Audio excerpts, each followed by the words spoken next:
আসসালামু আলাইকুম রহমতুল্লাহি ওয়া সম্মানিত দর্শক, আওয়ামী লীগ নেতাদের জীবন কেমন কাটছে, বিশেষ করে শীর্ষ সে সকল নেতা যারা গত 15 বছর ধরে যুদ্ধ অপরাধের বিচার নিয়ে খুব বড় বড় কথা বলতেন এবং রাজাকার, আলবদর, আশামস এগুলো নিয়ে সারাদিন খেস্তি এবং খেউর করতেন। জামায়াত ইসলামী সহ বিএনপির যে সকল নেতারা যুদ্ধাপরাধের দায়ে অভিযুক্ত ছিলেন, সালাউদ্দিন কাদের চৌধুরী সাহেবের মতো মানুষ, আলিম সাহেবের মতো মানুষ, আর জামাতের যত শীর্ষ নেতা আলী হাসান মুজাহিদি থেকে শুরু করে গোলাম আজম সাহেব, আব্দুল কাদের মোল্লা এবং অন্যান্য যারা আছেন, তো তাদেরকে নিয়ে যে সকল অশ্লীল এবং অশ্রাব্য কথা বলতেন, এমনকি জনাব দেলোয়ার হোসেন সাইদি সাহেব ধর্ষণ করেছেন ৭১ সনে, এ সকল কথা বলতে গিয়ে যাদের বুক কাঁপত না এবং তাদের সেই অশ্লীলতা এমন পর্যায়ে পৌঁছেছিল যে তাদেরই প্রধান বিচারপতি জনাব এস.কে. সিনহা ফুল কোর্ট বেঞ্চে তিনি সেই সাইদি সাহেব সম্পর্কে যখন বারবার তাকে দেল্লা রাজাকার বলে গালাগাল দেওয়া হচ্ছিল, ঠিক সেই সময়টিতে তিনি বলতে বাধ্য হচ্ছিলেন যে একজন সম্মানিত মানুষ সম্পর্কে এভাবে আসলে কথা বলতে হয় না। তো ইতিহাস উল্টে গেছে, নিয়তির নির্মম যে পরিহাস এটি এখন আওয়ামী লীগকে তাড়া করছে। আওয়ামী লীগের অনেক শীর্ষ নেতা তারা গ্রেপ্তার হয়েছেন, তার সঙ্গে সঙ্গে তাদের যারা সহযোগী সামরিক এবং বেসামরিক আমলা এবং পুলিশের কর্তা, এখন দুজন আইজি সরাসরি এখানে যাকে বলা হয় পুলিশের হাতে বা রাষ্ট্রের হাতে গ্রেপ্তার অবস্থায় আছেন। তাদের ভবিষ্যৎ কি? তারা কি মুক্তি পাবেন, কিংবা তাদের অন্য যে সকল সহযোগী এখনো পর্যন্ত বাইরে আছেন, পালিয়ে আছেন, দেশের বাইরে আছেন, তাদের অবস্থা কেমন হবে? এটা নিয়ে মূলত আজকের আলোচনা। ইতিমধ্যে আমরা কয়েকটা পত্রপত্রিকায় দেখেছি যে আওয়ামী লীগের তরুণ একজন সংসদ সদস্য ছিলেন জুনায়েদ আহমেদ পলককে নিয়ে মানুষের আগ্রহের শেষ নেই, আলোচনা, সমালোচনা, তর্ক বিতর্ক অনেক আছে। তো তাকে এই যুদ্ধাপরাধের যে বিচারের জন্য যে ট্রাইব্যুনাল, আইসিটি, ইন্টারন্যাশনাল আন্তর্জাতিক যে অপরাধ ট্রাইব্যুনাল, এখানে একটি মামলায় আরো অনেকের সঙ্গে তাকে হাজির করা হয়েছে। সাবেক আইনমন্ত্রী আনিসুল হক, হাসানুল হক ইনু, জনাব রাশেদ খান মেনন, তারপরে জনাব আমির হোসেন আমু, এরপর অ্যাডভোকেট কামরুল ইসলাম সাহেব সহ অনেককেই। তো সবাই যার যার মতো মাথা নিচু করে কথাবার্তা বলে ওইভাবে আসছেন। এর মধ্যে সেই সেনাবাহিনীর যে কর্মকর্তা মেজর জেনারেল জিয়াউল হাসান, তিনিও আছেন, তাকেও এখানে উপস্থিত করা হয়েছে।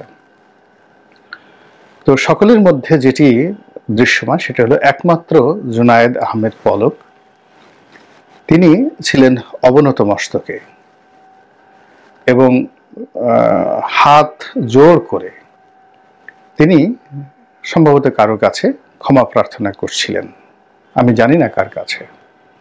তো পরবর্তীতে যেটি দেখতে পেলাম সেটা হলো যে তিনি জেলখানাতে খুব অবর্ণনীয় দুঃখ দুর্দশার মধ্যে আছেন এবং তাকে একটি এরকম সেলে রাখা হয়েছে একাকী, যেখানে সাধারণত ফাঁসির আসামিদেরকে রাখা হয়।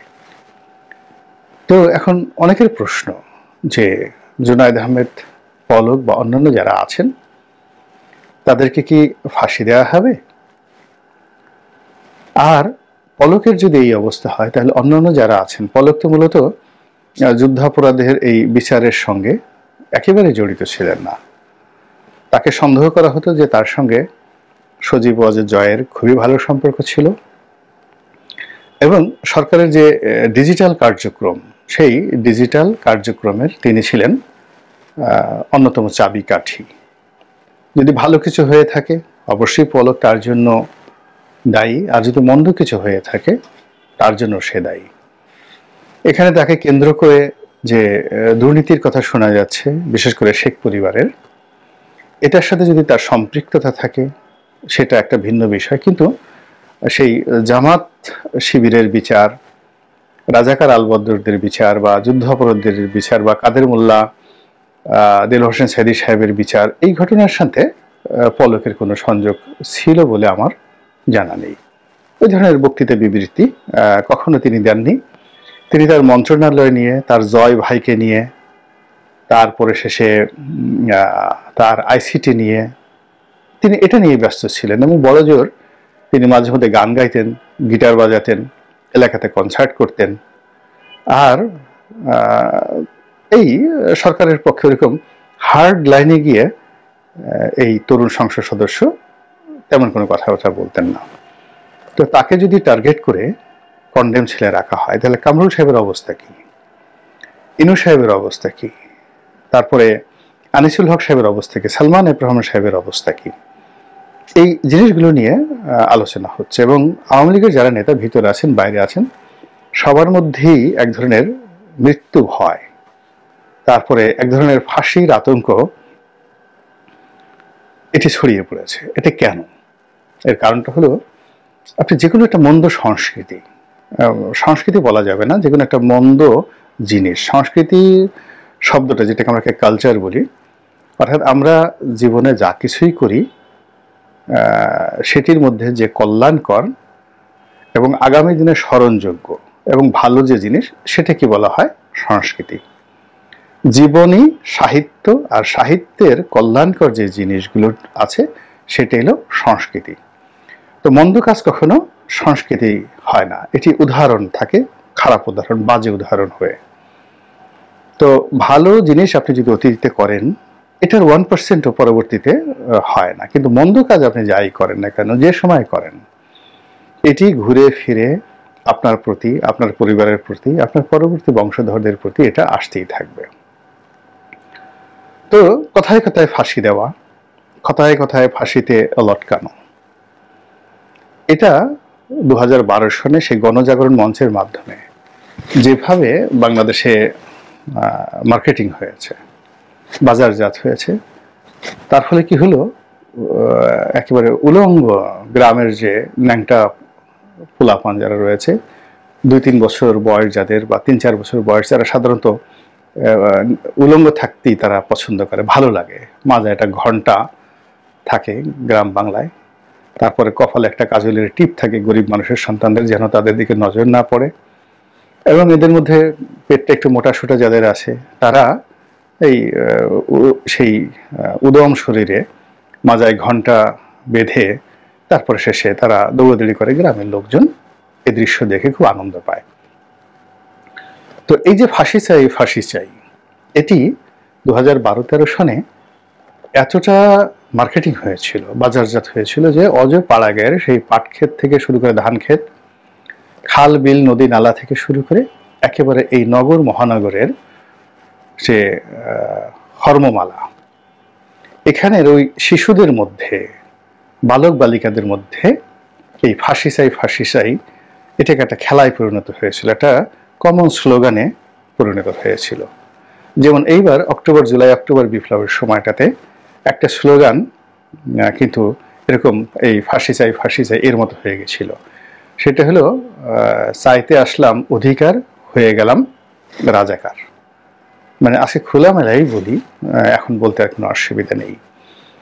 যখন এই যে ছাত্র আন্দোলন হচ্ছিল একেবারে তুঙ্গে, এবং যখন শামসুদ্দিন চৌধুরী মানিকের সঙ্গে আমার যে টকশোটা হলো দীপ্তি চৌধুরীর সাথে চ্যানেল আইতে, ওটার 2 দিন বা 3 দিন আগে মাই টেলিভিশনের একটা টকশোতে আমি ছিলাম, আর নারায়ণগঞ্জের এমপি নজরুল ইসলাম বাবু বন্ধু মানুষ। তো আলাপ আলোচনার পরে আমি ওরা বললাম যে, বাবু তোমরা কি করছো, এসব জিনিস হচ্ছে, এগুলো কেন সমাধান করছো না?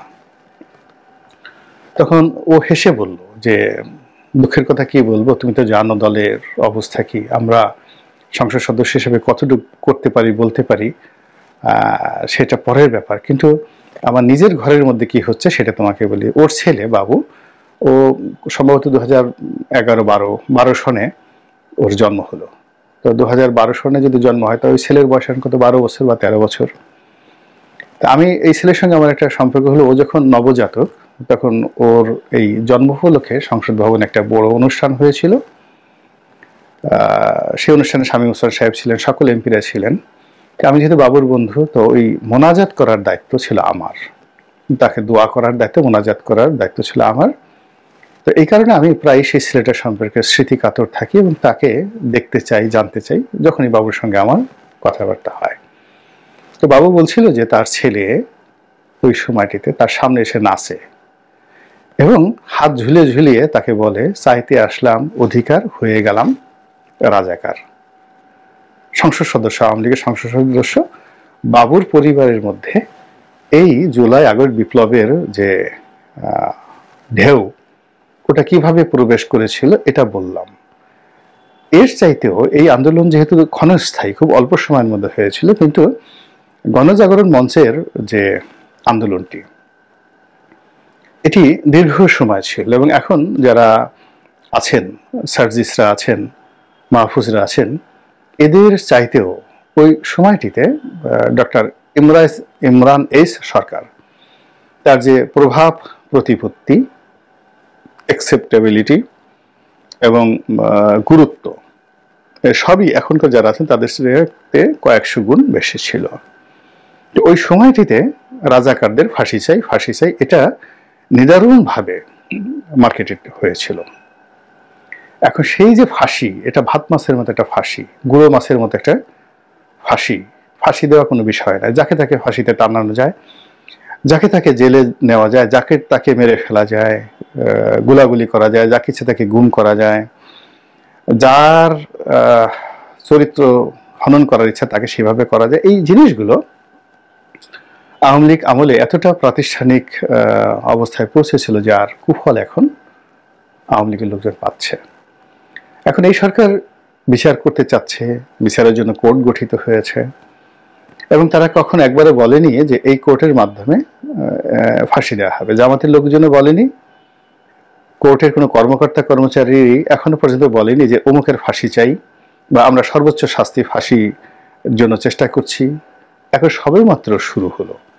কিন্তু এর মধ্যে আওয়ামী লীগের অনেক নেতা তারা আতঙ্ক অনুভব করছেন যে এই যাদেরকে গ্রেফতার করা হয়েছে খুব স্বল্পকালীন বিচারে, যেমন কর্নেল তাহেরের বিচার হয়েছিল খুব একেবারে মিলিটারি ট্রাইব্যুনালে অল্প সময়ের মধ্যে, স্বল্পতম সময়ের মধ্যে। তো ওভাবে একটা বিচার করে এখন যারা আছেন তাদের সবাইকে যদি 3-4 মাসের মধ্যে, 6 মাসের মধ্যে ফাঁসিতে লটকে দেওয়া হয়, কি করার আছে? আমাদের দেশের মানুষ তো সবসময় ক্ষমতার পূজারী, যার হাতে ক্ষমতা থাকে সবসময় তার আনুগত্য করে এবং কখনোই ক্ষমতাকে চ্যালেঞ্জ করে না। এটা হলো আমাদের দেশের একটা স্বাভাবিক প্রকৃতি। তো এখন যদি যারা যারা গ্রেপ্তার হয়েছেন তারা সহ যারা দেশের বাইরে রয়েছেন তাদেরকে, অর্থাৎ আওয়ামী লীগের 100 জন নেতা এবং কর্মী টপ, তাদের সবাইকে যদি এই জুলাই আগস্ট বিপ্লবের হত্যাকাণ্ডের জন্য ফাঁসির আদেশ দিয়ে দেওয়া হয় এবং যাদেরকে ক্যাপচার করা হয়েছে তাদেরকে ফাঁসি কার্যকর করে দেওয়া হয়, সঙ্গে সঙ্গে কি করবে জনগণ? আওয়ামী লীগের লোকজন কি করবে? জামাত কিছু করতে পারে নাই, বিএনপি কিছু করতে পারে নাই। অনেক প্রভাবশালী, একসময় মনে হতো সালাউদ্দিন কাদের চৌধুরীর একটা পশম স্পর্শ করার মতো বাংলাদেশে কোনো লোক নেই। তো তার মতো মানুষকে যখন ফাঁসিতে টানানো হয়েছে, কিছু হয়নি। গোলাম আজমকে অ্যারেস্ট করা যাবে না, সারা বাংলাদেশে কেয়ামত হয়ে যাবে, কিছুই হয়নি। সাইদি সাহেবকে কিছুই করা যাবে না, গ্রেপ্তারও করা যাবে না, কিন্তু সেই সাইদি সাহেবের জানাজাটাও সরকারের অনুমতি নিয়ে করতে হয়েছে। তো এই জিনিসগুলো মূলত আমাদের দেশে যে ট্রেডিশন, যে আমরা সবসময় ক্ষমতাকে পুজো করি, ক্ষমতার ভয়ে প্রকম্পিত থাকি এবং আমাদের চোখের সামনে ক্ষমতাধররা যদি কোনো অন্যায় করে আমরা আগে যেভাবে নারায়ে তাকবীর বলতাম পাকিস্তান জামানাতে, পরবর্তীতে সেটা জয় বাংলা বলেছি, তারপরে বাংলাদেশ জিন্দাবাদ বলেছি, আবার জয় বাংলা বলেছি, আবার এখন শুরু হয়েছে আলহামদুলিল্লাহ, সুবহানাল্লাহ এবং নারায়ে তাকবীর। কাজেই আওয়ামী লীগের যারা নেতা রয়েছেন তারা যদি ফাঁসিতে ঝুলে পড়েন, আমরা কি বলবো? আলহামদুলিল্লাহ, দেশ ফেরাউন মুক্ত হলো। এই তো আমাদের কৃষ্টি এবং কালচার, এটা আমাদের সংস্কৃতি, সেটা অপসংস্কৃতি বলেন বা ব্যাড প্রেসিডেন্স বলেন। তো এই কথাগুলো বললাম এই কারণে যে এই যে জুনায়েদ আহমেদ পলক সাহেবের যে কারাবাস এবং তার যে নির্জন কুঠুরিতে তার যে অবস্থান, এটি নিয়ে তার পরিবার পরিজন, আত্মীয় স্বজন, আপনজন সবার মধ্যে একটা প্যানিক ছড়িয়ে পড়েছে এবং সেই প্যানিকের এক্সটেন্ডেড যে ভার্সন, এটি এই মুহূর্তে যারা কারারুদ্ধ আছেন, যাদের প্রতি জনরোষ আছে, যাদের রেপুটেশন খুবই খারাপ, যাদের সঙ্গে বিএনপির সম্পর্ক খারাপ ছিল, যাদের সঙ্গে জামাতের সম্পর্ক খারাপ ছিল, তাদের নসিবে ফাঁসির দড়ি কিভাবে চিন হয়ে গেছে, কপালে কিভাবে চিন হয়ে গেছে, এটা নিয়ে কিন্তু আলাপ আলোচনা হচ্ছে। আর যখনই কোনো আলাপ আলোচনা হয় তখন নিজের অজান্তে যাকে নিয়ে আলোচনা হয় তাদের মধ্যে যে একটা ভীতি ছড়িয়ে পড়ে, এটা অস্বীকার করার উপায় নেই। আমি জেলখানাতে ফাঁসির অনেক আসামির সঙ্গে থাকার সুযোগ হয়েছিল। জামাত নেতা যারা আসামি ছিলেন, ফাঁসির আসামি ছিলেন, তাদের সঙ্গে ছিলাম, আলোচনা হতো, কথা হতো, বার্তা হতো, কিন্তু ক্ষণে ক্ষণে তারা উদাসীন হয়ে যেতেন, চিন্তিত হয়ে যেতেন, মন খারাপ হতো। একদিন আমি এবং মাহমুদুর রহমান সাহেব, যিনি আমাদের সম্পাদক, আমরা বসে আছি, আমাদের সামনে দিয়ে হাসছেন, হালকাভাবে হাসছেন, সেটা হলো মীর কাসিম সাহেব। তো উনি খুব ফ্রেন্ডলি ছিলেন এবং আমাদের দুজনের সঙ্গে তার বন্ধুত্ব, কথাবার্তা নিদারুণ ছিল। তো সেই দিন তিনি ভীষণ রকম উদাসীন ছিলেন। এর কারণ হলো কোর্ট থেকে এসেছেন এবং ওনার যে ফাঁসির বিষয়টি ওই দিন চূড়ান্ত হয়। তো তিনি একা একা পায়চারি করছেন, তার ভীষণ রকম মন খারাপ। তখন মাহমুদ সাহেব আমাকে বললেন যে, রনি দেখো, ওনার মতো মানুষ কিভাবে বিষণ্ণ হয়ে পায়চারি করছেন। এই হলো ফাঁসির ভয়। আমরা যতই ফাঁসি ফাঁসি বলে হাসাহাসি করি, বা আমরা সেই 2012-13 সনে যেভাবে ফাঁসি ফাঁসি বলে লম্ফজম্ফ করেছি, ওটা যে অনেকের জন্য বুমেরাং হয়ে আসতে পারে এবং সেটা কি ধরনের প্রতিক্রিয়া তৈরি করতে পারে, এটি জনাব কামরুল সাহেব, সালমান এফ রহমান সাহেব, আনিসুল হক সাহেব, হাসানুল্লাহ কিনু সাহেব, কিংবা জনাব জুনায়েদ আহমেদ পলক, তাদেরকে জিজ্ঞাসা করলে এবং তার পরিবারের লোকজনকে জিজ্ঞাসা করলে বোঝা যাবে। কাজেই সাধু সাবধান, এই দিন নয়, আরো দিন আছে, এই দিনকে নিয়ে যাবে সেই দিনের কাছে। 12 সন যদি 24 সনের অভ্যুত্থান ঘটাতে পারে, 24 সনের অন্যায় যে কোনো সময় আবার কি রূপে ফিরে আসে, এটা একমাত্র আল্লাহ রাব্বুল আলামিন জানেন। তো কাজেই 24 সনে যারা কর্ম করছেন, আল্লাহ তাদেরকে হেদায়েত দান করুন এবং আমাদেরকে হেদায়েত দান করুন। আসসালামু আলাইকুম ওয়া রাহমাতুল্লাহি ওয়া বারাকাতুহু।